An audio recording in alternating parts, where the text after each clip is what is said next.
एक शानदार ऐप का आइडिया है, बढ़िया, पर उसे हकीकत में कैसे बदलें? यहीं पर एक बड़ा सवाल सामने आता है, नेटिव चुनें या रिएक्ट नेटिव।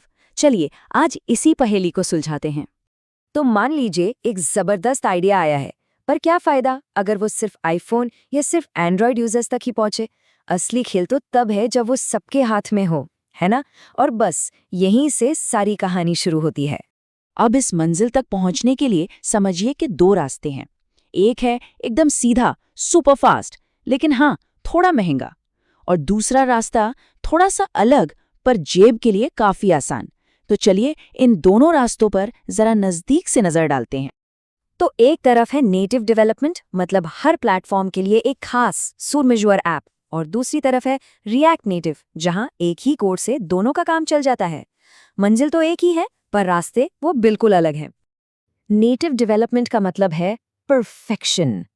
इसको ऐसे समझिए, जैसे एक टेलर आईफोन के लिए एक बिल्कुल फिट सूट बना रहा है और एंड्रॉयड के लिए एक दूसरा उतना ही परफेक्ट सूट। नतीजा जाहिर है, बेजोड़ परफॉर्मेंस और कमाल की स्पीड।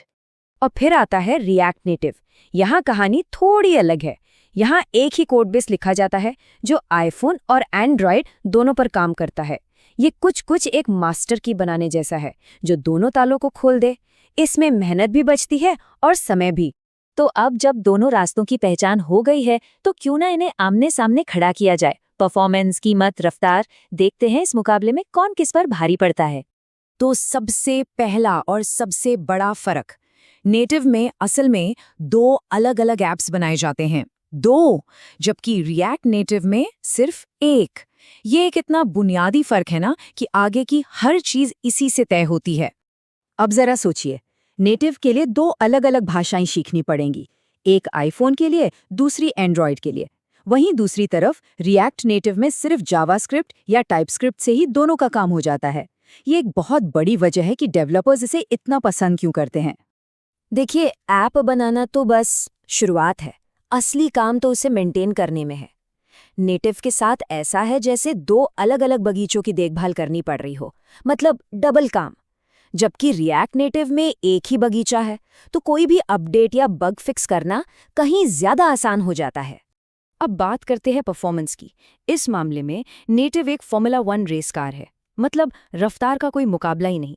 लेकिन रिएक्ट नेटिव भी कम नहीं है, वो एक स्पोर्ट्स कार की तरह है, बहुत तेज और ज्यादातर ऐप्स के लिए बिल्कुल परफेक्ट। तो सवाल ये उठता है, क्या हर बार F1 कार की जरूरत होती है? जब बात आती है कि ऐप को बाजार में जल्दी कौन पहुंचाएगा, तो इस दौड़ में रिएक्ट नेटिव खरगोश की तरह आगे निकल जाता है। एक ही कोड बेस का मतलब है एक बार में दो प्लेटफॉर्म्स के लिए ऐप तैयार। वहीं नेटिव कछुए की तरह धीरे धीरे, लेकिन हाँ बहुत मजबूती से दो अलग अलग इमारतें खड़ी करता है। और अब आते हैं सबसे बड़े सवाल पर, पैसा। सीधी सी बात है, नेटिव में दो ऐप्स मतलब दो टीमें, यानी कीमत लगभग डबल। रिएक्ट नेटिव एक ही टीम से काम चला लेता है, तो जाहिर है ये बजट पर काफी हल्का पड़ता है। रिएक्ट नेटिव की जो सबसे बड़ी ताकत है ना, वो है कोड को दोबारा इस्तेमाल करना। मतलब एक बार लिखा और वो दोनों प्लेटफॉर्म्स पर चल गया। और ये कितना बड़ा फायदा है। अच्छा, इसका जो आंकड़ा है ना, वो शायद चौंका देगा। 80 से 90%, जी हाँ 80 to 90%। जरा सोचिए, लगभग पूरा का पूरा काम एक ही बार में हो गया। यही वो जादुई नंबर है जो रिएक्ट नेटिव को इतना पावरफुल बनाता है। और बस यही वजह है कि रिएक्ट नेटिव आज बहुत लोगों की पहली पसंद बन चुका है। कम कोड का मतलब कम समय, और कम समय का मतलब कम पैसा। इक्वेशन बहुत ही सिंपल है। लेकिन जब बात आती है फोन के फीचर्स जैसे कैमरा या जीपीएस इस्तेमाल करने की, तो यहाँ नेटिव एक डायरेक्ट प्लग की तरह है, मतलब सीधा कनेक्शन, कोई रुकावट नहीं। रिएक्ट नेटिव एक एडेप्टर की तरह काम करता है। काम तो हो जाता है, पर बीच में एक एक्स्ट्रा लेयर होती है। तो अब असली सवाल पर आते हैं, आखिर कब क्या चुनना चाहिए। चलिए इससे कुछ असली दुनिया के उदाहरणों से समझते हैं, ताकि बात एकदम साफ हो जाए। ये टेबल फैसला लेने में काफी मदद कर सकती है। देखिए, अगर कोई हाई एंड गेम बन रहा है जहां हर एक मिलीसेकंड की कीमत है, तो नेटिव के अलावा कोई और रास्ता नहीं है।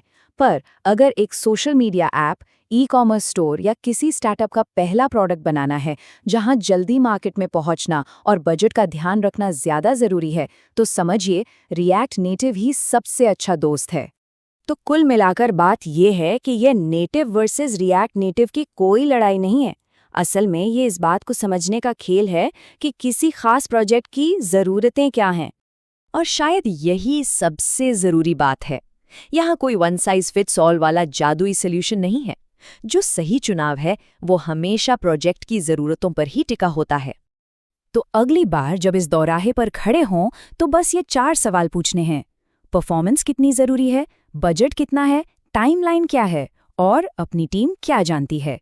यकीन मानिए इन्हीं सवालों के जवाब में सही रास्ता छिपा है। तो अब फैसला आपके हाथ में है। नेटिव की बेमिसाल ताकत या रिएक्ट नेटिव की स्मार्ट एफिशिएंसी। आपके अगले बड़े आइडिया के लिए कौन सा रास्ता सही रहेगा, इसका जवाब सिर्फ और सिर्फ आपके पास है।